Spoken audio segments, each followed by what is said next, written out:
The rope burned against Olivia Kimball's wrists as her stepbrother Garrett yanked the knots tighter, securing her to the wooden post behind the barn while snow swirled around them in blinding sheets. She had never imagined that her mother's remarriage 3 years ago would lead to this moment, standing in the brutal January cold of 1878, her worn dress already soaked through as the blizzard that had swept down from the Sierra Nevada mountains showed no mercy to the California foothills. Garrett's face was twisted with rage and something darker, something that had been building since the day their parents had died of influenza 2 months prior, leaving the ranch and all its debts to both of them. "You think you can tell me what to do?" Garrett snarled, his breath forming clouds in the frigid air. "You think because Pa left half this place to you that you have any say in how I run things?" Olivia struggled against the rope, her teeth chattering so hard she could barely form words. "Garrett, please. I just said we should not sell the cattle at such a low price. We can wait until spring when the market improves." "Spring!" He laughed, a harsh sound that cut through the howling wind. "I have debts now, Olivia. Gambling debts that will not wait until spring. Those men want their money, and I aim to give it to them with the cattle sale tomorrow." "Then take my half," she said desperately, feeling the cold seeping into her bones. "Take it all, but please do not leave me out here. I am your sister." "Stepsister," he corrected viciously, "and you will stay here until you agree to sign those papers giving me full ownership. Maybe a few hours in this cold will help you see reason." He turned and walked away, his boots crunching through the rapidly accumulating snow. Olivia called after him, screamed until her voice went hoarse, but he disappeared into the white curtain of the storm without looking back. The ranch house, barely visible through the blizzard, might as well have been 100 miles away. The cold was unlike anything she had ever experienced. They got snow in the foothills sometimes, but nothing like this. The storm had come down from the high country with a vengeance, catching everyone unprepared. Her fingers were already going numb, and she could not feel her feet in her thin boots. She pulled at the ropes, but Garrett had tied them well, and each movement only seemed to tighten them further. Time lost all meaning. The world narrowed to the post at her back, the rope cutting into her wrists and the relentless cold that crept through her body like poison. She tried to keep moving, shifting her weight from foot to foot, but exhaustion was setting in. Her eyelids grew heavy. Some distant part of her mind knew that was dangerous, that falling asleep in this cold meant never waking up. But the temptation to just rest, just close her eyes for a moment, was overwhelming. She did not hear the horse approach through the storm. She did not see the rider until he was almost upon her, a dark shape materializing out of the swirling white. Strong hands gripped her shoulders, and a deep voice cut through the howling wind. Jesus Christ, what happened here? Olivia tried to focus on the man's face, but her vision was blurring. She could make out a broad-brimmed hat crusted with snow, a thick coat, and eyes that looked almost black in the dim light. He was already pulling a knife from his belt, sawing through the ropes that bound her. "Please," she managed to whisper, "please help me." "I have got you," he said, and then her hands were free and she was falling forward. He caught her easily, lifting her into his arms like she weighed nothing. "We need to get you warm. Where's your house?" She tried to point, but her arm would not cooperate. "Cannot go back," she mumbled. "He will just tie me up again." The man cursed under his breath. "Who will?" "Stepbrother. Wanted me to sign papers." She felt him tense, felt the anger radiating from him even through her haze of cold. "All right then. My camp is closer anyway. Can you hold on to me if I put you on my horse?" Olivia was not sure she could, but she nodded anyway. He lifted her onto the saddle of a big bay horse that stood patiently in the storm, then swung up behind her. His arms came around her, one hand holding the reins and the other pulling her back against his chest. Heat radiated from him, glorious and overwhelming, and she found herself pressing into it instinctively. "Stay with me now," he said close to her ear as the horse began to move. "It is not far. What is your name?" "Olivia," she managed. "Olivia Kimball." "Preston Stone," he replied, Hold on, Olivia. The ride through the blizzard seemed to take forever and no time at all. Olivia drifted in and out of awareness, conscious only of the warmth of Preston's body behind her and the steady movement of the horse beneath them. When they finally stopped, she could not have said how long they had been riding. Preston dismounted and lifted her down, carrying her into what appeared to be a small line shack, barely more than a rough cabin with a single room. He kicked the door shut behind them, blocking out the worst of the wind, and set her down near a pot-bellied stove that still held glowing embers. Working quickly, he added wood and coaxed the fire back to life, then turned his attention to Olivia. "Your hands," he said, taking them gently in his own. "Can you feel your fingers?" She shook her head. Her hands looked waxy and white, and the complete absence of sensation terrified her more than the cold had. She had heard stories of people losing fingers and toes to frostbite, of gangrene and amputation. "Look at me," Preston commanded, and she dragged her eyes up to his face. In the growing firelight, she could see him clearly for the first time. He was young, probably not much older than her own 22 years, with dark hair that curled slightly where it touched his collar, and a strong jaw shadowed with stubble. His eyes were brown, warm, and intense as they studied her face. "Your hands are going to be all right. I need to warm them slowly. It is going to hurt when the feeling comes back, but that is a good thing. Do you understand?" She nodded, though she was not sure she understood anything except that this stranger had saved her life. Preston pulled off his gloves and took her hands between his own, rubbing them gently. His palms were calloused and rough, working man's hands, but his touch was surprisingly gentle. He worked methodically, starting with her fingers and working down to her palms, never rushing, never pressing too hard. "Tell me what happened," he said as he worked. "Why would your stepbrother tie you to a post in a blizzard?" The story spilled out of her in fragments. How her mother had married Garrett's father 5 years ago, bringing 10-year-old Olivia to a ranch in the foothills outside Porterville. How Garrett had been resentful from the start, angry at having to share his inheritance. How things had gotten worse after their parents died, leaving the ranch jointly to both of them. How Garrett had been gambling, had been drinking, had been making increasingly poor decisions about the ranch, and how today, when she had refused to sign papers giving him sole ownership, he had snapped. "I thought he would just lock me in my room like he did last week," she said, her voice shaking. "I never thought he would actually hurt me." Preston's jaw tightened, and she saw a muscle jump in his cheek. A man who would tie a woman to a post in a blizzard is capable of much worse. You cannot go back there. "I have nowhere else to go," Olivia said helplessly. "Everything I own is at that ranch. My mother's things, my clothes, everything." "We will figure something out," Preston said. "First, let us focus on getting you warm. How do your hands feel?" Now that he mentioned it, Olivia realized she could feel a tingling in her fingers, a sensation like 1,000 needles pricking her skin. As she watched, the waxy white color began to give way to pink, then to red. The pain, when it came, was excruciating. She gasped, trying to pull her hands away, but Preston held firm. "I know it hurts," he said, his voice steady and calm. "That is the blood returning. It is a good sign. Just breathe through it." Olivia bit her lip hard enough to taste blood, tears streaming down her cheeks as the agony in her hands intensified. Preston never stopped moving, never stopped the gentle massage, and gradually, slowly, the pain began to ease.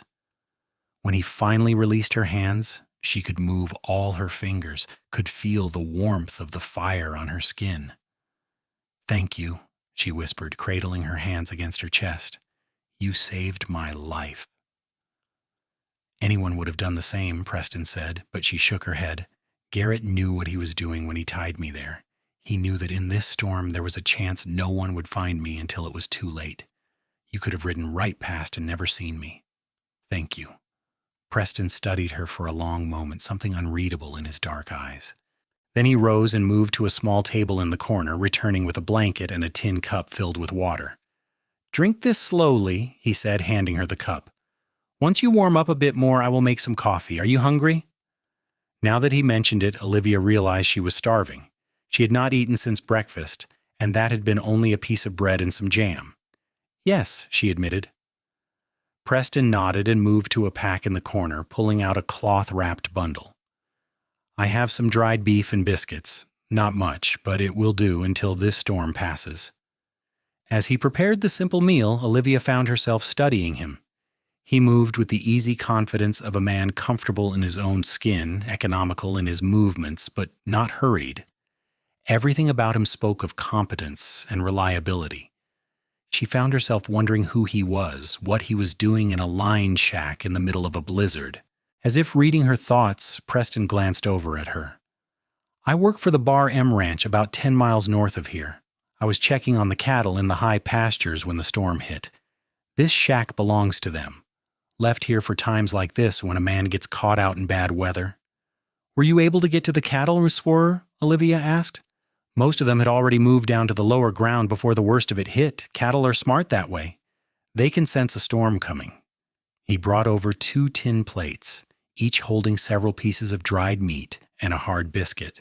Here, it is not fancy, but it will fill your stomach. They ate in companionable silence for a few minutes. Outside, the wind continued to howl, rattling the shutters and finding every crack in the walls to whistle through. But inside, with the fire crackling and food in her stomach, Olivia could feel her body beginning to thaw. With the warmth came exhaustion, bone deep and overwhelming. Preston noticed her eyelids drooping. You should rest, he said, taking her empty plate. You have been through an ordeal. What about you? Olivia asked. You must be tired too. I will keep the fire going, he said. Do not worry about me. Here. He spread the blanket on the floor near the stove, then added his own coat on top. It is not much, but it should keep you warm enough. Olivia wanted to protest, to insist that she could not take his coat, but exhaustion won out over propriety. She curled up on the makeshift bed, and within moments she was asleep. She woke several times during the night, each time to find Preston sitting near the stove, feeding wood into the fire. Once she opened her eyes to find him looking at her, his expression thoughtful in the flickering light. When their eyes met, he did not look away. Go back to sleep, he said softly. The storm is still going strong. You should rest too, she murmured. I will, he promised. Soon. But when she woke again an hour later, he was still sitting there, keeping watch. By morning, the blizzard had blown itself out, leaving behind a world transformed. When Preston opened the door, Olivia gasped at the sight. Snow covered everything in a thick white blanket, at least 2 feet deep in places. The sky was a brilliant blue, achingly clear after the storm, and the sun reflecting off the snow was almost blinding. Beautiful, is it not? Preston said. Deadly, but beautiful. Olivia joined him at the door, hugging her arms around herself against the cold air that rushed in. How will we get back? Carefully, Preston said with a slight smile. The horse can manage it, but we will need to take it slow. The question is, where are we going? I cannot in good conscience take you back to your stepbrother. I do not want to go back, Olivia admitted, but I meant what I said last night. I have nowhere else to go. No other family, no friends close enough to impose on like this. Preston was quiet for a moment, his gaze on the snowy landscape. The Bar M Ranch has a bunkhouse for the hands, but Mrs. Winters, the owner's wife, lives in the main house. She's a good woman, takes in strays all the time, orphaned calves, injured dogs, ranch hands down on their luck. I think she might have room for one more. I could not, Olivia protested. I have no money to pay for lodging, and I would not take charity. Who said anything about charity? Preston turned to face her, his expression serious. Mrs. Winters is always complaining about how much work there is to do around that big house, cooking, cleaning, mending. If you are willing to work, I am sure she would be willing to give you room and board. Hope fluttered in Olivia's chest, fragile and tentative. Do you really think she would take me in? Only one way to find out, Preston said, but first we need to get there.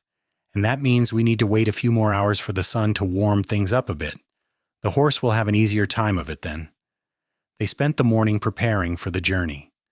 Preston checked his horse thoroughly, ensuring the animal had suffered no ill effects from the storm. He also insisted that Olivia wear his coat over her dress, despite her protests. "You will freeze," she objected. "I have another shirt I can layer," he said, pulling a flannel shirt from his pack. "Besides, I will be doing the work of guiding the horse. You will just be sitting. You need it more than I do." His coat was far too big for her, the sleeves hanging well past her hands and the hem nearly to her knees, but it was warm and smelled faintly of leather and wood smoke. Olivia found herself oddly comforted by it, by this tangible evidence of Preston's care. They set out around midday, the horse plodding steadily through the deep snow. Preston had been right about the difficulty of the journey. Several times they had to stop and find alternate routes around drifts that were too deep to navigate. But Preston seemed to have an instinctive sense of the land, always knowing which way to turn, which path to take. Olivia, pressed against his back with his arms around her as he held the reins, found herself acutely aware of him in a way she had never been aware of any man before. Every shift of his body, every word he spoke, every careful adjustment he made to keep her secure and comfortable registered with startling clarity. She told herself it was simply gratitude, the natural response to someone who had saved her life. But the warmth that spread through her chest when he glanced back to check on her suggested something more complicated. "Almost there," Preston said as they crested a small rise. Below them, nestled in a valley, was the Bar M Ranch. It was larger than Olivia had expected, with a sprawling main house, several barns and outbuildings, and a network of corrals. Smoke rose from the chimneys, and even from a distance she could see men moving about, digging out from the storm. As they approached, a woman emerged from the main house, shading her eyes against the sun as she watched them ride up. She was perhaps 50, with graying hair pulled back in a no-nonsense bun, and the kind of face that was made for smiling. "Preston Stone, where have you been?" she called out. "We were starting to worry." "Caught in the storm, Mrs. Winters," Preston said, dismounting and then helping Olivia down. "Holed up in the line shack on the North Ridge, but I found something on the way there that I think you might be interested in." Mrs. Winters' sharp eyes took in Olivia's bedraggled appearance, the rope burns on her wrists, and the way Preston hovered protectively nearby. Her expression shifted from curious to concerned in an instant. "Come inside, both of you," she said briskly. "You look half frozen. We will get some hot food in you, and you can tell me what this is all about." The inside of the house was warm and inviting, with a large kitchen that smelled of baking bread and simmering stew. Mrs. Winters gestured them to a well-scrubbed table, and immediately began ladling out generous portions of the stew. "Now," she said, settling into a chair across from them, "start at the beginning." Preston deferred to Olivia, who found herself once again recounting the events of the previous day. Mrs. Winters' expression grew darker as the story unfolded, and by the time Olivia finished, the older woman was shaking her head in disgust. "That boy ought to be horsewhipped," she said bluntly. "Begging your pardon, dear, but family or not, what he did was attempted murder." "I know," Olivia said quietly. "I cannot go back there, Mrs. Winters, but I have nowhere else to go. Preston thought perhaps you might need help around the house, someone to cook and clean in exchange for room and board." Mrs. Winters studied her for a long moment, and Olivia forced herself to meet the older woman's gaze steadily. She had nothing to offer but her willingness to work, and if that was not enough, she did not know what she would do. "Can you cook?" Mrs. Winters asked finally. "Yes, madam. My mother taught me. I can make bread, preserve fruits and vegetables, prepare meat, everything you might need." "Can you sew?" "Yes, madam, I'm good with a needle." "Can you manage a large household, keep track of supplies, supervise others if needed?" Olivia hesitated. "I have never supervised anyone, madam, but I managed our ranch house after my mother died. I know how to keep things running smoothly." Mrs. Winters nodded slowly, then glanced at Preston. "You vouch for her?" "With my life," Preston said without hesitation, and Olivia felt a rush of warmth at the certainty in his voice. "All right then," Mrs. Winters said, turning back to Olivia. "You can stay. I will give you room and board in exchange for help around the house. We can discuss specific duties once you have had a chance to rest and recover. Fair? More than fair, Olivia said, feeling tears prick her eyes. Thank you, Mrs. Winters. You will not regret this, I promise. I am sure I will not, the older woman said, her expression softening. Now finish your stew, and I will show you to your room. You look like you could use a good night's sleep in a real bed. Preston rose from the table. I should get back to the bunkhouse, check in with the other hands. Thank you, Olivia said, standing as well. The words seemed inadequate for what he had done, for saving her life and bringing her here, but they were all she had. For everything. Preston's eyes met hers, and for a moment the world seemed to narrow to just the two of them. I am glad I found you, he said simply. Be well, Olivia Kimball. Then he was gone, leaving Olivia standing in the warm kitchen with a confusing tangle of emotions she could not quite name. The next few days passed in a blur of activity. Mrs. Winters was not exaggerating when she said there was plenty of work to do around the house. The ranch employed 15 men, all of whom needed to be fed 3 times a day. There were clothes to be washed and mended, rooms to be cleaned, supplies to be inventoried and ordered. Olivia threw herself into the work with determination, grateful for the chance to prove her worth. She saw Preston only in passing during those first days. He would come in with the other ranch hands for meals, sitting at the long table in the dining room while Olivia and Mrs. Winters served food and kept the coffee flowing. He was quiet during these meals, letting the other men do most of the talking, but Olivia was always aware of his presence. She would catch him watching her sometimes, his dark eyes thoughtful, and she would feel that same flutter of warmth in her chest. It was nearly a week after her arrival when they finally had a chance to speak privately. Olivia was hanging laundry on the line behind the house, fighting with a stubborn sheet that kept trying to tangle in the wind, when Preston appeared around the corner of the building. Need a hand? He asked, and she jumped, dropping the sheet in the snow. You startled me, she said, laughing a little as she bent to retrieve it. Preston was faster, scooping up the sheet and shaking the snow off it before handing it back to her. Sorry, he said. I did not mean to sneak up on you. It is all right. Olivia pinned the sheet to the line, then turned to face him. How are you? We have not had a chance to talk since you brought me here. I have been meaning to check on you, Preston admitted. Make sure you're settling in all right. Mrs. Winters can be demanding. She is wonderful, Olivia said immediately. Demanding, yes, but fair. She has been so kind to me, Preston, and you bringing me here, I do not know how to thank you. You do not need to thank me, Preston said. He hesitated, then added, I rode by your ranch yesterday. Wanted to see if your stepbrother had been asking questions, looking for you. Olivia's heart stuttered. Did you speak to him? No, but I saw him. He was loading cattle into wagons, must have sold them to someone. He did not look concerned about anything except counting his money. The words stung, even though Olivia had known logically that Garrett would not be worried about her. Still, it hurt to have the confirmation that he cared so little. I suppose he got what he wanted then. The ranch to himself. Maybe not entirely, Preston said. I talked to the sheriff in Porterville, told him what happened to you. He said without witnesses it is hard to make a case, but he was willing to ride out and have a talk with your stepbrother. Make it clear that people know what he did, and they are watching. You did that for me? Olivia felt her throat tighten. Someone needed to, Preston said. That man should not get away with what he did.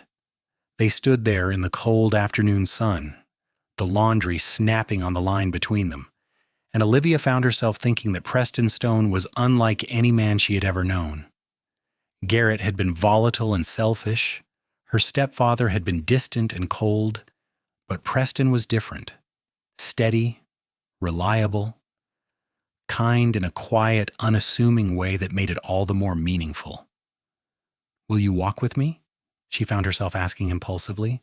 I have been cooped up in the house all week. I would love to see more of the ranch.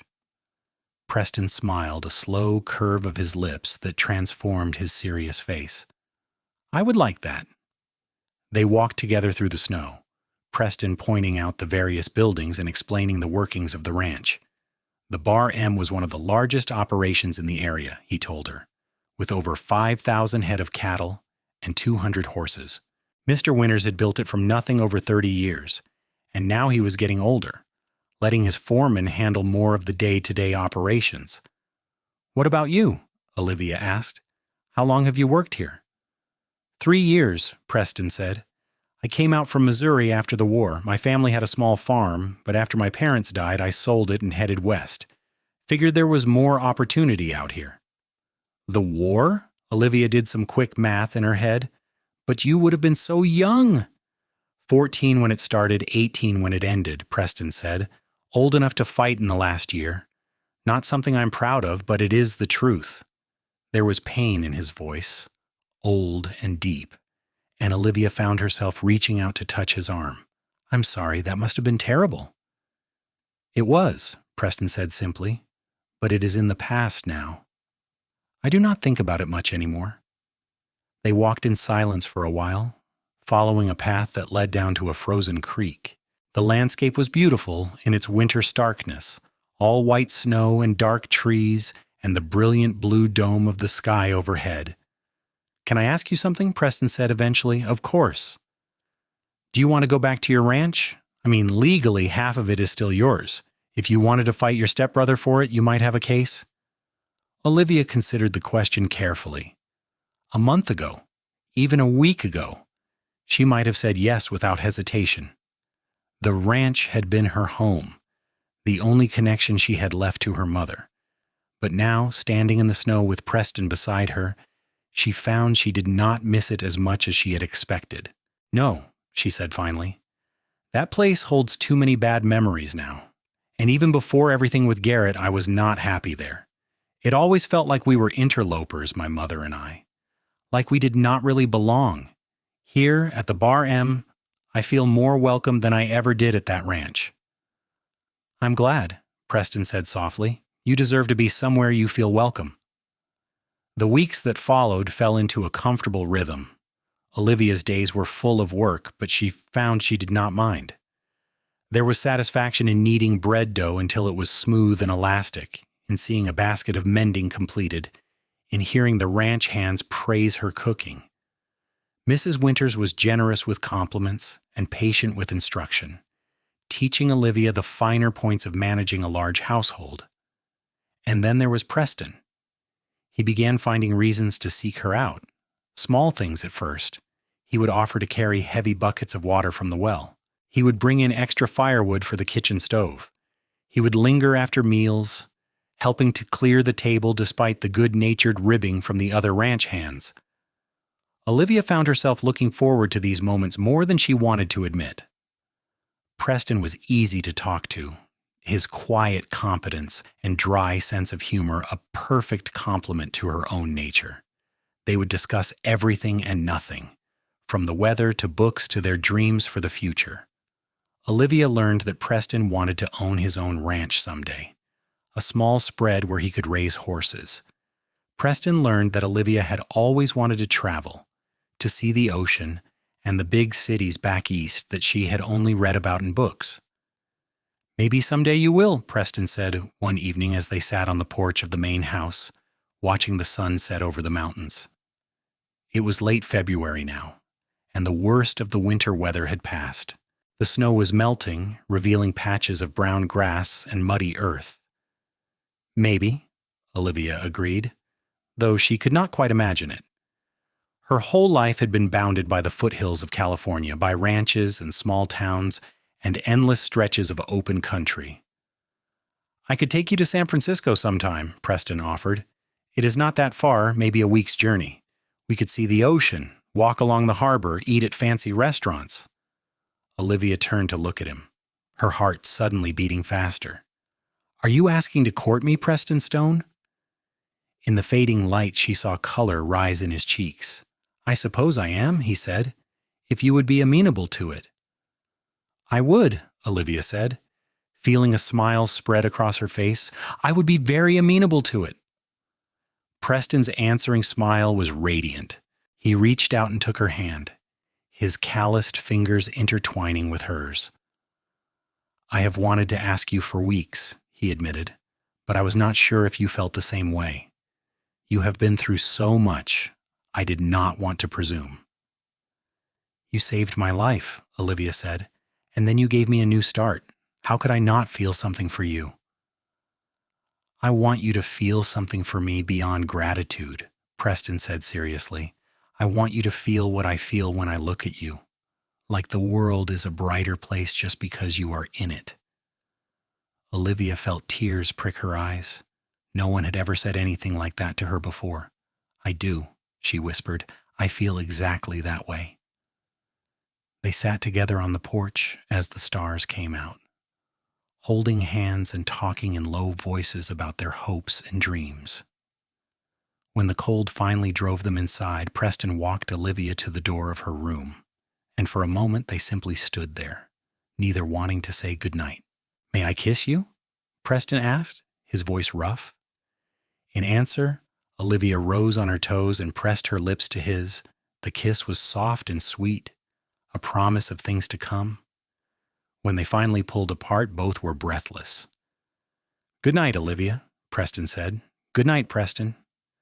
Spring came to the foothills in a rush of green and gold. The snow melted, the creek swelled with runoff, and wildflowers bloomed across the meadows. Olivia had never seen anything so beautiful. She and Preston spent every spare moment together, walking through the newly green pastures, riding to the high country to check on the cattle, sitting by the creek and talking for hours. Mrs. Winters watched their courtship with an approving eye. "That boy is good for you," she told Olivia one day as they worked together in the kitchen, preparing pies for supper. "And you are good for him. He has been alone too long, carrying too much by himself. It is nice to see him smile." "He makes me smile too," Olivia admitted, feeling heat rise in her cheeks. "I expect there will be a wedding before the year is out," Mrs. Winters said matter-of-factly. "And good thing too. We could use some young people around here to liven things up." The prediction proved accurate. In May, 3 months after their first kiss, Preston asked Olivia to marry him. They were sitting by the creek, the same spot where they had walked that first day, and he pulled a simple gold band from his pocket. "It was my mother's," he said. "The only thing of hers I kept when I sold the farm. I would be honored if you would wear it." "Yes," Olivia said, not even having to think about it. "Yes, I will marry you, Preston Stone." They were wed in June, in a simple ceremony at the small church in Porterville. Mrs. Winters and Mr. Winters stood as witnesses, along with half the ranch hands from the Bar M. Olivia wore a dress that Mrs. Winters had helped her sew, pale blue cotton with lace at the collar and cuffs. Preston wore his best suit, his hair freshly cut and his boots polished to a shine. When the preacher pronounced them husband and wife, and Preston kissed her in front of the whole congregation, Olivia felt like her heart might burst with happiness. 6 months ago, she had been tied to a post in a blizzard, certain she was going to die. Now she was married to the man who had saved her, starting a new life full of promise and hope. The Winters had given them a wedding gift that took both of them by surprise. A small cabin on the edge of the Bar M property, newly built and ready to move into. It was not large, just 2 rooms and a loft, but it was theirs. Their own home, their own space to build a life together. "We cannot accept this," Preston had protested when Mr. Winters first showed them the cabin. "It is too much." "Nonsense," the older man had said gruffly. "You have been a good hand, Preston, loyal and hard-working. And Olivia has been a blessing to my wife. Consider it a bonus, if you like. Besides, my foreman is getting on in years. I will need someone to take over for him eventually, and I cannot think of anyone I trust more than you."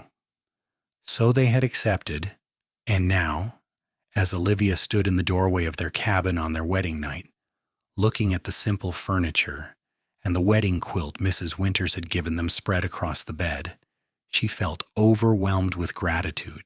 "Happy?" Preston asked, coming up behind her and wrapping his arms around her waist. "Happier than I have ever been," Olivia said, leaning back against him. "I cannot believe this is real sometimes, that I get to have this have you." "It is real," Preston murmured against her hair. And you are stuck with me now, Mrs. Stone." Mrs. Stone. Olivia smiled at the sound of it. She was not Olivia Kimball anymore, not tied to the ranch and the stepbrother who had tried to kill her. She was Olivia Stone, wife of Preston Stone, and the future stretched out before her bright and full of possibility. Their first year of marriage was everything Olivia had dreamed of and more. She continued to help Mrs. Winters with the housework, but she also began to build a life of her own. She started a garden behind their cabin, growing vegetables and herbs and flowers. She learned to ride better, accompanying Preston when he checked on the cattle in the far pastures. She made friends with the other ranch hands and their families, becoming part of the close-knit community that revolved around the Bar M. And at night, in the privacy of their cabin, she discovered the joys of being married to a man she loved. Preston was a gentle and considerate lover, patient with her inexperience and generous with his affection. They would lie together in the darkness, talking and laughing and making plans for the future, and Olivia would think about how different her life might have been if Preston had not found her that night in the blizzard. By their first anniversary, Olivia was pregnant. The realization came gradually, a missed monthly cycle followed by morning sickness and an overwhelming fatigue that left her falling asleep at odd hours.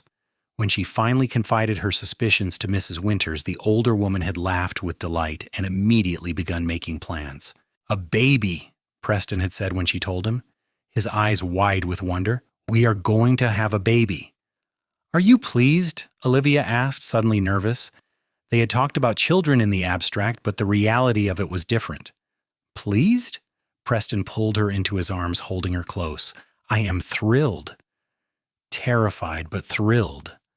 A baby, Olivia. Our baby. The pregnancy was not easy. Olivia was sick for the first 4 months, barely able to keep food down.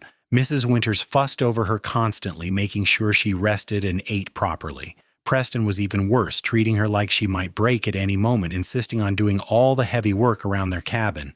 But as her belly grew and the sickness faded, Olivia found herself enjoying the experience. There was something magical about feeling the baby move inside her, about watching Preston's face light up when he placed his hand on her stomach and felt a kick. They spent hours discussing names, arguing good-naturedly about whether they hoped for a boy or a girl. "A boy," Preston said, "a son to teach to ride and rope." "A girl," Olivia countered, "a daughter to teach to cook and sew." In the end, they got a boy.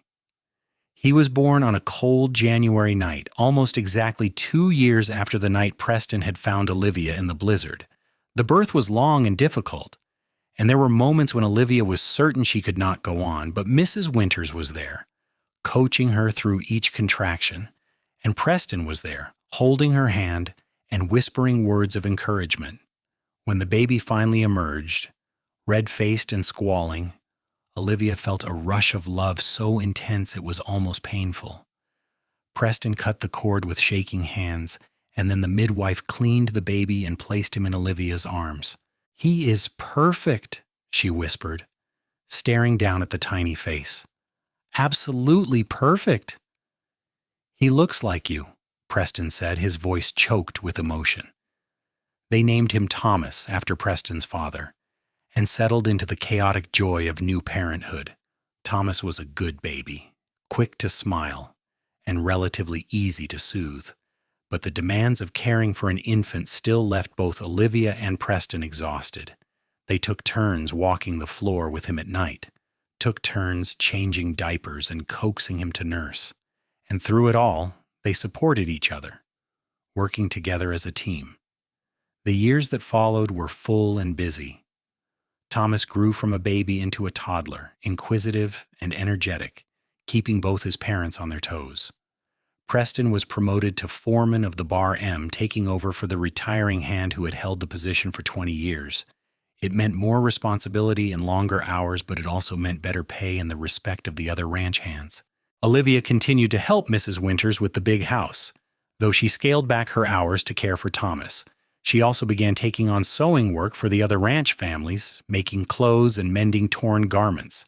It brought in a little extra money, and she enjoyed the work, the satisfaction of creating something useful with her hands. When Thomas was 3, Olivia found herself pregnant again. This time, the pregnancy was easier, and she was able to work almost up until the day she went into labor. Their second child was a girl, born on a warm spring morning with a head full of dark hair and her father's eyes. They named her Clara, and Preston was completely smitten from the first moment he held her. "A daughter," he kept saying, his voice full of wonder. "We have a daughter, Olivia." Clara was different from Thomas in almost every way. Where he had been calm and easy, she was fussy and demanding. Where he had been quick to reach milestones, she took her time, content to observe the world before engaging with it. But she was also sweet and cuddly, quick to laugh and generous with kisses, and Olivia fell in love with her just as completely as she had with Thomas. Life on the ranch continued its steady rhythm. Seasons turned, cattle were born and sold, horses were trained and broken. Thomas started helping his father with small tasks around the ranch, tagging along behind Preston with the devoted attention only a young boy could muster. Clara grew into a bright, curious child, always asking questions and getting into mischief. And through it all, Olivia and Preston's love continued to deepen and grow. They had their disagreements, of course, the inevitable friction that came from two people building a life together, but they always worked through them, always found their way back to each other. Preston never stopped looking at Olivia like she was the most precious thing in his world, and Olivia never stopped being grateful for the man who had saved her life and given her a home. It was 5 years after Clara's birth, on a cold December evening, that Garrett reappeared in their lives. Olivia was in the kitchen of their cabin preparing supper while Clara played on the floor and Thomas helped his father with evening chores when there was a knock at the door. She opened it to find her stepbrother standing on the porch, looking older and harder than she remembered, his clothes worn and his face lined with bitterness. "Garrett," she said, shock making her voice flat. "What are you doing here?" "I need to talk to you," he said without preamble. "It is important." Every instinct Olivia had screamed at her to slam the door in his face, to call for Preston, to send him away. But curiosity won out over caution. "What could you possibly have to say to me?" "The ranch is failing," Garrett said bluntly. "I'm going to lose it if I cannot come up with the money to pay the taxes and the debts. I came to ask for your help." Olivia stared at him in disbelief. "You want my help? After what you did to me?" "I know I was wrong," Garrett said, and he actually had the grace to look ashamed. "What I did to you that night, it was inexcusable. I was desperate and drunk and stupid, and I have regretted it every day since, but I am asking you now as family to help me save the ranch. It is half yours anyway, legally. If I lose it, you lose it too." "I do not care about the ranch," Olivia said coldly. "I have not cared about it since the night you tied me to that post and left me to die. As far as I'm concerned, you can lose it and everything in it." "Olivia, please," Garrett said, and there was real desperation in his voice now. "I know I do not deserve your help, but I am begging you. I have nowhere else to turn." "Then you should have thought of that before you nearly killed me," Olivia said. She started to close the door, but Garrett caught it, holding it open. "I will sign over the whole ranch to you," he said urgently. "Just help me pay off the debts and you can have it all. You could sell it, make a good profit. It is prime land, even if the house needs work."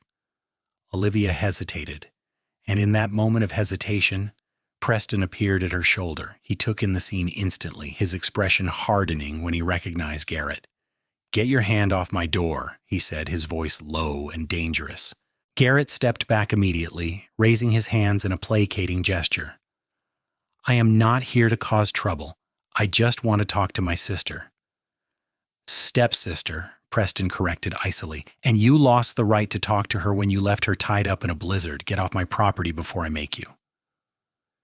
"Preston, wait," Olivia said, putting a hand on his arm. She could feel the tension in him, the barely controlled anger, but she needed to think this through. The ranch was legally half hers. If she let Garrett lose it without trying to salvage anything, she would be walking away from what might be a significant sum of money. Money they could use to build a better cabin, to expand their own holdings, to secure their children's futures. "Let him say what he has to say," she told Preston. "Then we will decide." Preston clearly did not like it, but he nodded curtly and stepped back, allowing Garrett to enter.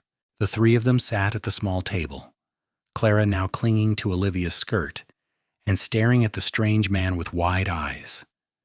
Garrett laid out the situation in painful detail. The gambling debts had been just the beginning.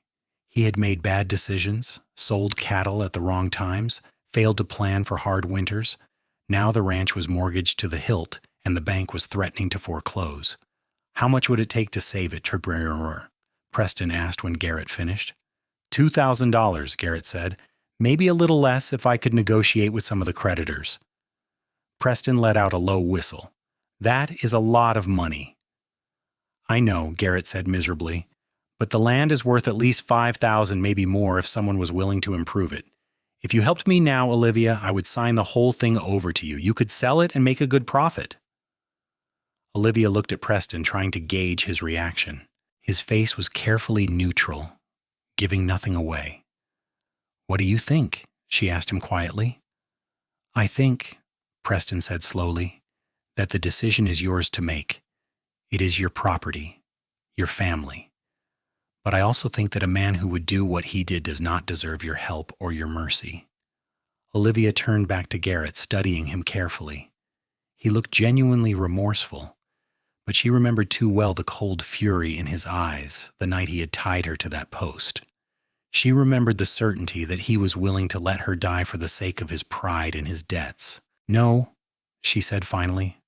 "I am sorry, Garrett, but no. You made your choices, and now you have to live with the consequences. I will not give you money to save a ranch that holds nothing but bad memories for me." Garrett's face crumpled. "Olivia, please, I am desperate." "You were desperate 5 years ago too," Olivia said, "and your solution was to try to kill me. I am sorry you are in trouble, but I cannot help you, and I want you to leave now and never come back." Garrett stood slowly, his shoulders slumped in defeat. "I suppose I deserve that," he said quietly. "For what it is worth, I truly am sorry for what I did to you. I hope someday you can forgive me." "Maybe someday," Olivia said, "but not today." After Garrett left, Olivia sat at the table with her head in her hands, feeling drained. Preston pulled up a chair beside her and wrapped an arm around her shoulders. "Are you all right?" he asked gently. "I do not know," Olivia admitted. "Part of me feels guilty for not helping him, but mostly I just feel relieved that he is gone."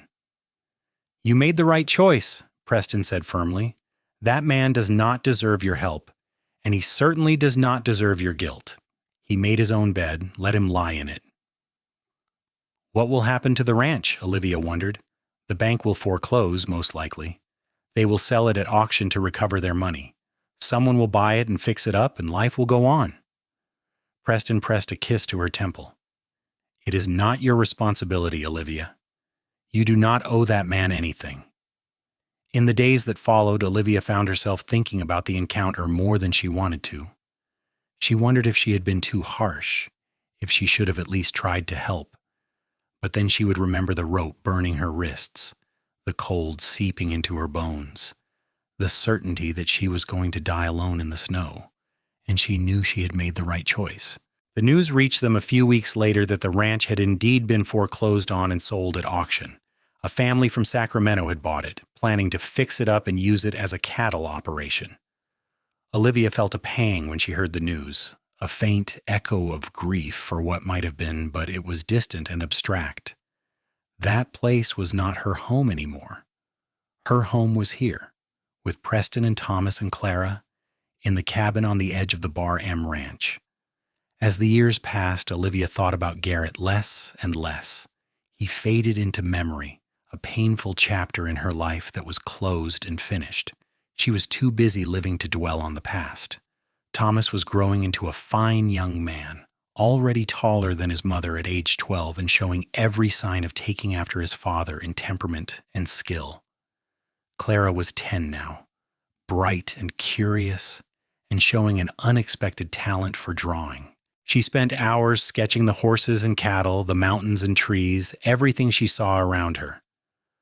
Olivia and Preston had one more child, another boy they named Samuel. He was born when Clara was 8, a surprise blessing they had not expected. Samuel was a happy, easy child, content to play by himself for hours and quick to forgive any slight. He adored his older siblings, following them around like a devoted puppy. The Bar M continued to prosper under Preston's management.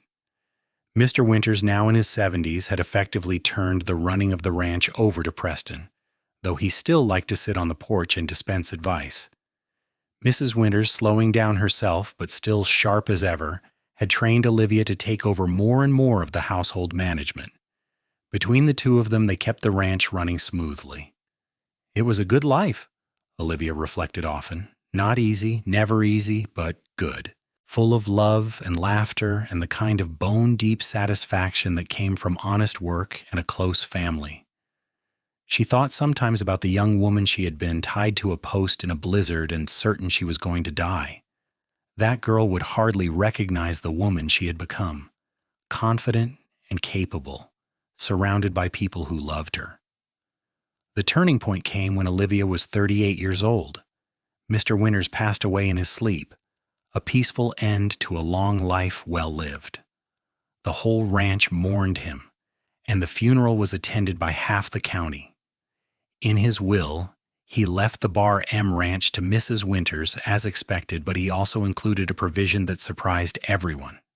Upon her death, the ranch would be split evenly between Mrs. Winters' nephew in San Francisco and Preston Stone. He always thought of you as the son he never had, Mrs. Winters told Preston after the will was read. He wanted you to have the ranch, but he also wanted to provide for my nephew. This seemed like the best solution. Preston was overwhelmed. Mrs. Winters, this is too much. I do not know what to say. Say you will take care of this place after I'm gone, she said simply. Say you will keep it running the way Edward would have wanted. That is all I ask. I will, Preston promised. I swear it. Mrs. Winters lived another 5 years, long enough to see Thomas marry a sweet girl from Porterville and start a family of his own, long enough to see Clara head off to San Francisco to study art, long enough to see Samuel grow into a sturdy young man of 13. When she passed, it was with Olivia holding her hand, Preston standing vigil at the door. Thank you, Olivia whispered, as the older woman's breathing grew shallow, for everything you have done for me, for us. I will never forget your kindness. Mrs. Winters smiled faintly. You were a gift, she murmured. Both of you. Take care of this place. Make it thrive. We will, Olivia promised. I swear we will. And so the Bar M ranch passed into Preston and Olivia's hands, shared with Mrs. Winters' nephew, who was content to remain a silent partner in San Francisco, receiving his portion of the profits, but leaving the actual management to Preston. It was a huge responsibility, but they were ready for it.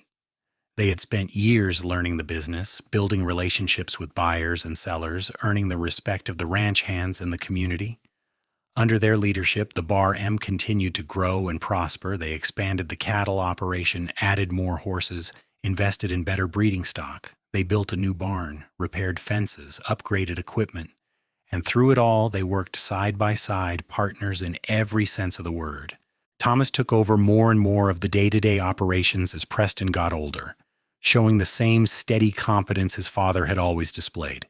His wife, Margaret, was a good match for him, practical and hard-working, and they gave Olivia and Preston 4 grandchildren to dote on.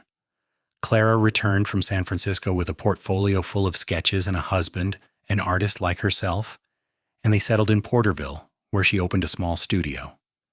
Samuel, always more interested in books than ranching, went off to college in Sacramento and became a teacher, much to everyone's pride. And through all the changes and challenges, through the passing years and the inevitable sorrows that came with life, Olivia and Preston remained at the center of it all. They grew older together, their hair turning gray, their bodies slowing down, but their love never dimmed. If anything, it grew stronger with each passing year, deepened by shared experiences and mutual respect. On their 30th anniversary, Preston took Olivia on the trip to San Francisco he had promised her all those years ago. They stayed in a fancy hotel, ate at expensive restaurants, walked along the harbor, and watched the ships come and go. But the most meaningful moment came on their last night when they stood on the beach and watched the sun set over the Pacific Ocean. "Was it worth the wait?" Preston asked, his arm around her shoulders. "It was worth everything," Olivia said, leaning into him. "Every moment, every hardship, every joy. I would not change a single thing about my life with you." Preston turned her to face him, his hands cupping her face gently. "Do you ever think about that night? The night I found you in the blizzard?" "Sometimes," Olivia admitted. "Not as often as I used to, but yes. I think about how different my life would have been if you had not come along. I think about how close I came to dying. And I think about how lucky I am that you were there."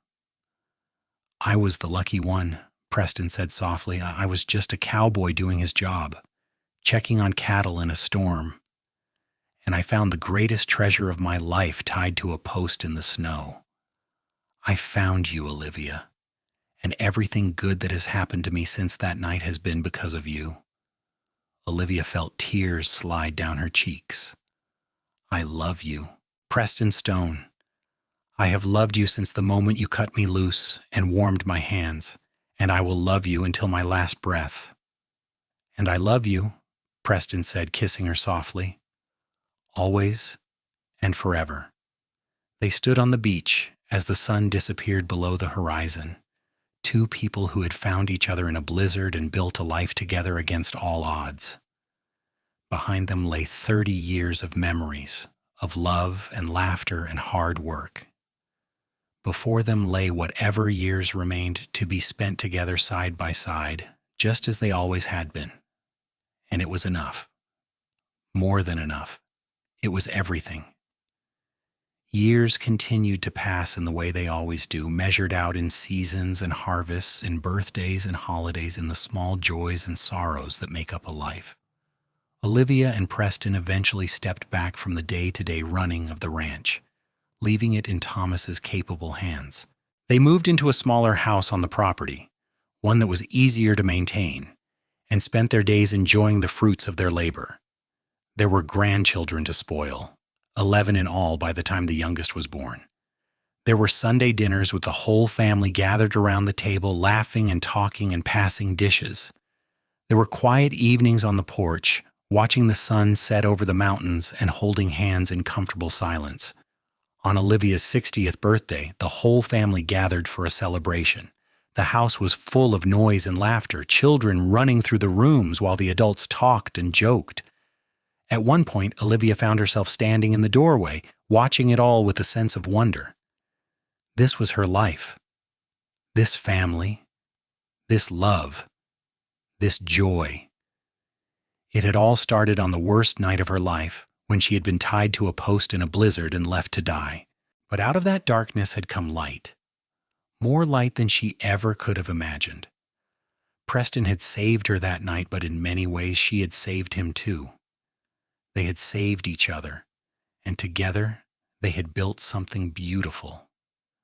"What are you thinking about?" Preston asked, coming up beside her. "Everything," Olivia said simply. "Our whole life together. How lucky we are." "The luckiest," Preston agreed.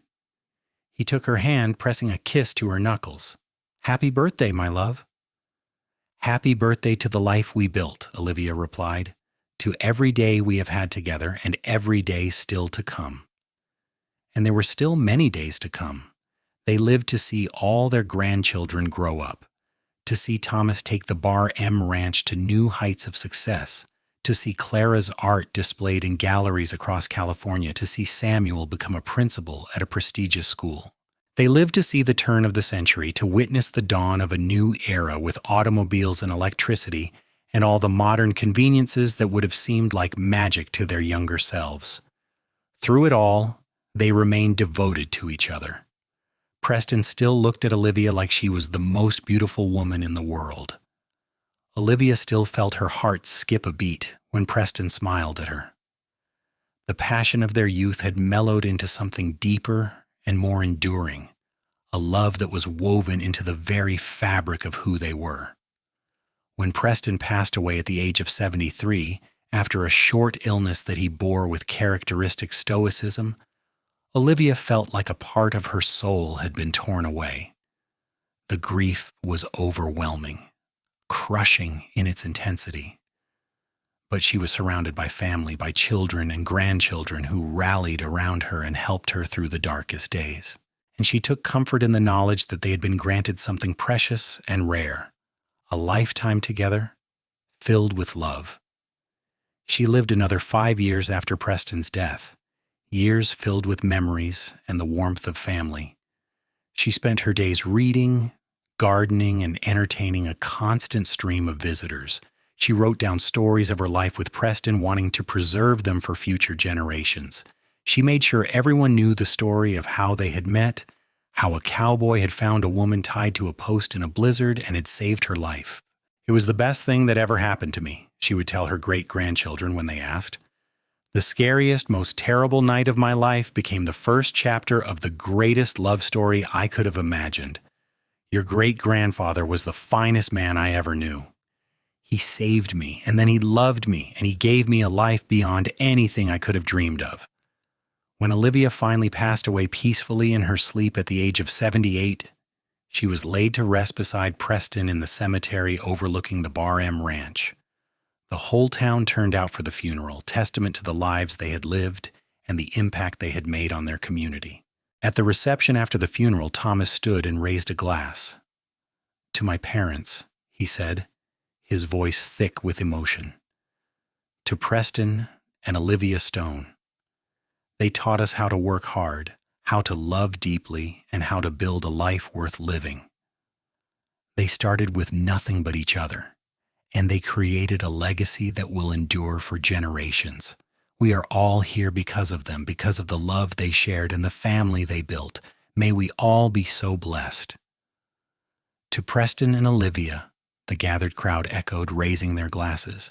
And so ended the story of Olivia Kimball and Preston Stone, two souls who had found each other in the darkest of circumstances and had forged a love that lasted a lifetime. Their story would be passed down through generations, a testament to the power of kindness, the importance of second chances, and the enduring strength of true love. The ranch they had built together would continue to thrive, run by their descendants, a living memorial to everything they had accomplished. But more than that, they left behind a legacy of love. Every marriage in their family would be measured against the standard they had set. Every couple would aspire to the kind of partnership they had shared, and every generation would grow up knowing the story of how their great-great-grandparents had met on the worst night of Olivia's life, how Preston had cut her loose from that post and warmed her hands, and how that single act of compassion had blossomed into a love story for the ages. In the end, that was the true measure of their lives. Not the ranch they had built or the wealth they had accumulated, but the love they had shared and passed on to those who came after them. It was a love born in a blizzard, forged in hardship, and tempered by time. And it endured bright and warm and beautiful long after they were gone.